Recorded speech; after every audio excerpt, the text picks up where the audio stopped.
Abraham deviendra certainement une nation grande et puissante.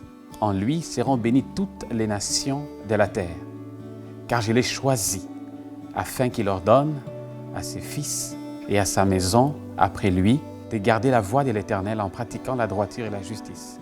Et qu'ainsi, l'Éternel accomplisse en faveur d'Abraham les promesses qu'il lui a faites. Ici, dans ces versets, Dieu se parle à lui-même. Il nous montre sa pensée, son rêve. Au même moment que Dieu est descendu pour détruire Sodome et Gomorrhe, Dieu voit un homme. Et cet homme, il a pris d'une famille idolâtre. Mais il dit, il deviendra grand, il deviendra puissant, il n'est pas encore. Donc c'est un processus. Et il dit, je l'ai choisi pour qu'il enseigne à ses fils, à sa maison. Il y a des enseignements qu'on peut donner à un frère, des enseignements qu'on peut donner en public, mais des enseignements qu'on donne dans la maison, à ses fils et à sa maison. Mais il dit aussi que toutes les autres familles seront bénies, donc les autres maisons. Ce standard divin de Dieu, à l'époque d'Abraham, est encore d'actualité aujourd'hui. Il faut qu'un homme se lève, il faut qu'une femme se lève pour enseigner aux enfants. Parce que les premières personnes qui devront répondre aux questions des enfants, c'est bien les parents. Nous voyons aussi dans Josué, je crois vers le chapitre 4, versets 5 et 6, quand Dieu a ouvert les Jourdains et que le peuple passait, il a dit, prenez des pierres dans les Jourdains. Et il dit, lorsque vos fils vous demanderont, qu'est-ce que signifie pour vous ces pierres? Vous leur direz que le Seigneur, ce qu'il a fait pour vous. Autrement dit, il y a des choses que Dieu ne dira pas directement aux enfants. Il dit au Père pour que le Père dise aux enfants. Donc il y a une transmission. Il y a des choses qu'on doit enseigner à nos enfants par ce qu'on a vécu.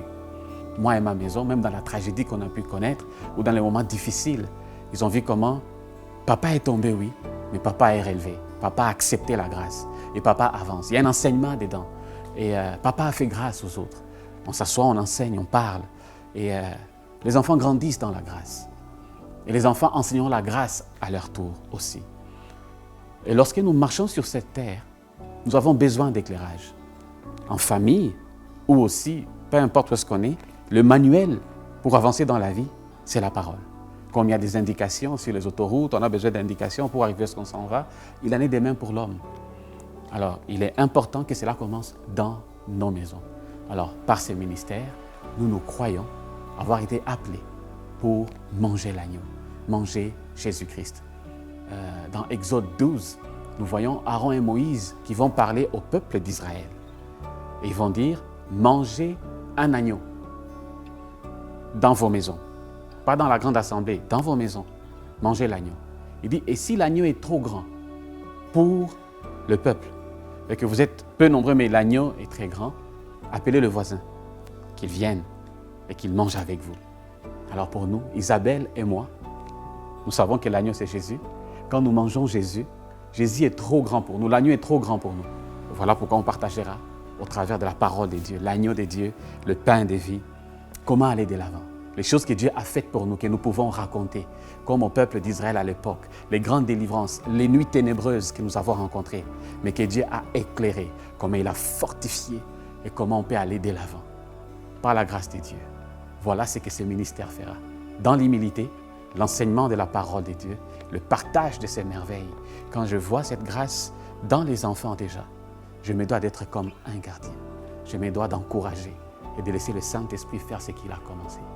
Au plaisir de partager les merveilles de Dieu comme un diamant à 1000 facettes. Alors nous allons découvrir tous ensemble ces beaux diamants, la grâce de Dieu, Jésus-Christ de Nazareth. Le ministère de la femme, autrement dit, le service de la femme. Plusieurs personnes discutent sur les services de la femme pour Dieu. Il y a beaucoup d'interdits et beaucoup d'élites sur ce sujet. Pour moi, je crois que la femme soumise à Dieu peut lui être utile dans n'importe quel service, particulièrement dans sa propre maison qui est la maison de Dieu. Depuis que j'ai donné ma vie à Jésus, j'ai eu la grâce de connaître Dieu dans les lieux secrets.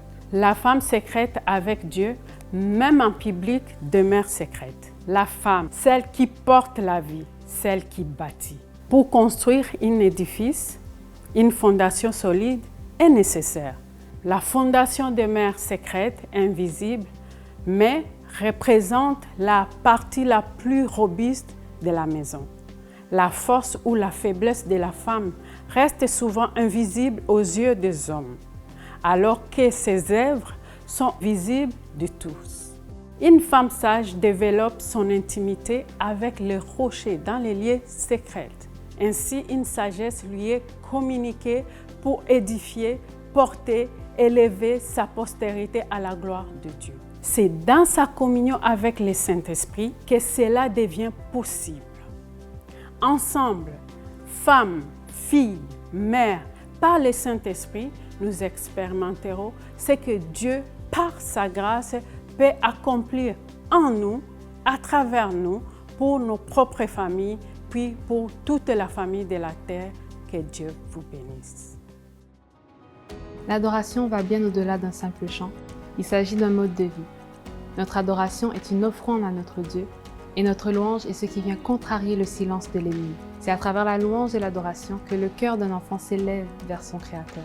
Et c'est ainsi que nous remportons nos batailles. L'adoration s'agit d'abord et avant tout d'une affaire personnelle entre toi et ton Dieu. Pour toi qui cherches peut-être à vivre un changement dans ta façon d'adorer ou tout simplement qui ne retrouve plus sa vie d'adoration d'autrefois, ensemble, nous allons découvrir les perles que Dieu nous donne à ce sujet afin de s'encourager à persévérer dans ce mode de vie. C'est donc par ce ministère de louange et d'adoration que nous vivrons également la mise en pratique par des moments intimes d'adoration, par divers covers ainsi que certains enseignements via certains blogs qui seront publiés. Et certainement, une nouvelle façon d'adorer naîtra de toi et tu réjouiras ainsi le cœur de Dieu et tu seras parmi le premier bénéficiaire des bénédictions qui découleront et toucheront ta famille et toutes les familles de la terre. Sois béni. Aujourd'hui, je suis heureuse de pouvoir être une voix dans cette génération pour tout jeune comme moi qui est en quête d'une vie comblée spirituellement avec l'aide du Saint-Esprit.